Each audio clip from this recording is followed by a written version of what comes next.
اعوذ باللہ من الشیطان الرجیم بسم اللہ الرحمن الرحیم اللہم صلی علی محمد و آل محمد وعجل فرجہم ولنا اعداءہم اجمعین۔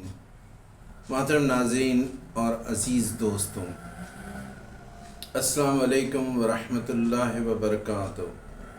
شیعہ انڈین چینل کے پروگرام ملاقات با امام زمان میں ہم آپ سبھی کا استقبال کرتے ہیں۔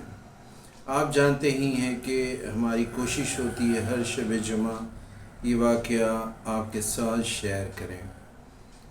اس میں کے واقعات جو آقا امام سے لوگوں کی ملاقات ہوئی، اس سے مقصد یہی ہے کہ جو ہمارے وقت کے امام ہیں ہمیں ان کی معرفت زیادہ حاصل ہو سکے، ہماری معرفت بڑھ سکے، ہم اپنے آقا امام زمانہ کو جان سکیں۔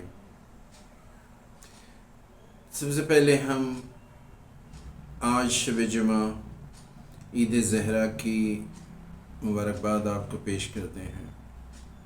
ایام عزا انشاءاللہ پھر اس کا انتظار رہے گا، انتظار تو آج ہی سے شروع کہ اگلے ایام عزا جلد آئیں۔ چلیے ہم آج کا واقعہ آپ کے سامنے پیش کر رہے ہیں۔ محدث جلیل جناب شیخ ابو جعفر محمد علی بن حسین بن موسیٰ بن بابویہ قمی علیہ الرحمہ، جن کا لقب صدوق ہے اور جن کی عظمت و جلالت علم دنیا میں ایسی نمایاں ہے کہ بیان کی ضرورت نہیں۔ شیخ کے والد بزرگوار بزمانہ غیبت صغرا وکیل ناحیہ مقدسہ ابوالقاسم حسین ابن روح کے ہمراہ حضرت حجت علیہ السلام کی خدمت میں حاضر ہوئے تھے اور بہت سے مسئلے دریافت کیے تھے۔ کچھ عرصے کے بعد علی بن جعفر اسود کے ذریعے سے دعائے فرزند کے لیے تحریری درخواست پیش فرمائی تھی، جس کے جواب میں امام علی مقام علیہ السلام نے یہ ارکام فرمایا تھا کہ ہم نے بارگاہ الہی میں دعا کی جو قبول ہوئی۔ تمہارے 2 لڑکے ہوں گے، ایک کا نام محمد، دوسرے کا حسین رکھنا۔ چنانچہ 2 صاحبزادے ہوئے۔ خود جناب شیخ صدوق فخر فرمایا کرتے تھے کہ میں دعائے امام صاحب الزمان علیہ السلام سے پیدا ہوا۔ شیخ کی وفات 380 ہجری میں ہوئی اور مقام رے میں دفن موصوف کا ذکر واقعہ جزیرہ خضرہ آگے جو بیان کریں گے انشاءاللہ اس میں بھی ایک بار ان کا ذکر آئے گا۔ بہرحال جناب شیخ نے اپنی کتاب کمال الدین کے آغاز میں تحریر فرمایا ہے کہ میرے لیے اس کتاب کی تصنیف کا یہ باعث ہوا کہ جب زیارت امام رضا علیہ السلام سے فارغ ہو کر میں نشاپور پہنچا تو وہاں کے رہنے والوں کو غیبت امام علیہ السلام کے مسئلے میں بہت متحیر پایا۔ میں نے اچھی طرح ان کو یہ باتیں سمجھائیں۔ اسی اثنا میں شیخ نجم الدین ابو سعید محمد بن حسن قمی بخارا سے تشریف لے آئے، جن کی ملاقات کا میں بہت مشتاق تھا۔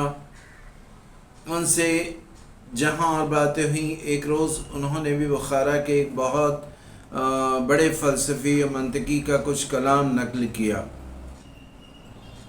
جس سے وہ بھی کسی قدر حیرت میں تھے۔ میں نے ان سے چند حدیثیں بیان کی، جس کے بعد وہ بھی مطمئن ہو گئے اور اس بحث میں کتاب تیار کرنے کی انہوں نے مجھ سے فرمائش کی۔ میں نے ان سے وعدہ کیا کہ اپنے مقام پر پہنچ کر یہ کام شروع کروں گا۔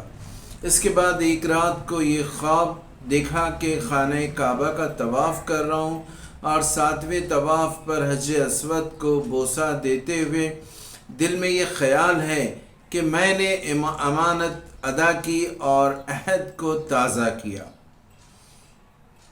جو یکایک حضرت حجت علیہ السلام سامنے آ گئے اور انہوں نے کہا کہ تم ایک کتاب کیوں نہیں تحریر کرتے؟ یہ سن کر مجھے اس شخص سے کی ہوئی باتیں، کیا ہوا وعدہ بھی یاد آ گیا اور پھر وہ کہتے ہیں کہ میں نے اس کتاب کو تحریر کیا۔ اس واقعے سے یہ معلوم ہوتا ہے کہ آقا امام علیہ السلام بھی یہ چاہتے ہیں کہ ان کے بارے میں لوگوں کو بتایا جائے، کیونکہ جس علاقے کا جناب نے ذکر کیا وہاں پر لوگ غیبت کے مسئلے کو سمجھ نہیں پا رہے تھے، حیرت میں تھے۔ تو اس عالم بزرگ نے ان کو روایتیں احادیث بتائی تھی۔ ہمیں بھی یہی چاہیے کہ ہم خود معرفت امام حاصل کریں اور آقا امام زمانہ علیہ السلام کے متعلق ان کے بارے میں حدیثیں، روایتیں، واقعات وغیرہ وغیرہ ہم لوگوں کو بتائیں، لوگوں سے شیئر کریں، جو جانتے ہیں انہیں بتائیں، تلقین کریں۔ جو نہیں جانتے وہاں تو ہماری ذمہ داری ہوتی ہے کہ ہم خود اپنے آقا امام کے متعلق وہاں تک احادیث و روایت پہنچائیں۔ بس آج اتنا ہی دوستوں۔ یہ واقعہ، یہ پروگرام آپ کو کیسا لگا؟ آپ ضرور ہمیں اپنی رائے دیجیے گا، اور جن لوگوں نے اب تک شیعہ انڈین کو سبسکرائب نہیں کیا ہے ان سے گزارش کرتے ہیں کہ وہ اسے سبسکرائب کر لیں اور اپنے دوستوں سے بھی شیئر کریں، اور اپنی رائے ضرور دیں کہ یہ واقعہ، یہ پروگرام آپ کو کیسا لگتا ہے۔ اب اجازت چاہتے ہیں، بہت بہت شکریہ کے ساتھ۔ خدا حافظ، التماس دعا۔